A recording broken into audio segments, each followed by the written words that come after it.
Right now we're digging a basement for our subdivision back here. We dig the basement and we do all the dirt work around for this house, and then we'll build it and then we'll sell it in the spring usually. Students all work on it just like they're doing right now.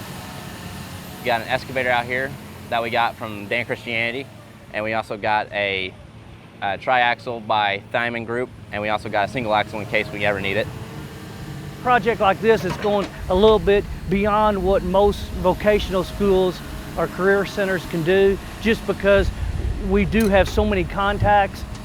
I've got an advisory board consisting of about 25 major companies here in southern Indiana and Louisville. So when I need equipment bigger than what we own about 9 pieces ourselves. I have companies that donate, time for it is how we do it. Oh, when we get something this big in, they're always excited because I say we're getting a big one in, and it kind of pumps them up. They all show up and everything, and they're ready to do it. It just makes you really thankful. A lot of people don't get this opportunity to be on equipment like this and teach you before you get out to the career field while you're still a junior and senior in high school.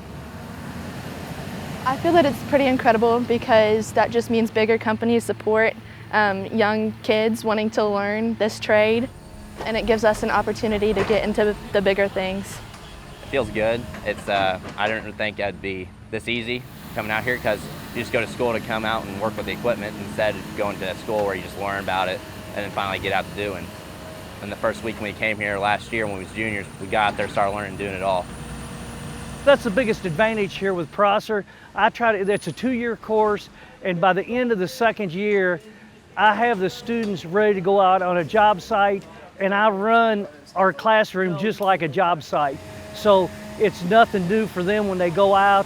It's amazing how good these students are. They're ready to go out in the workplace. By the time they get done with Prosser, we have interviews in about February, and all my students go out, and we don't have any problem because there's such a need for heavy equipment operators.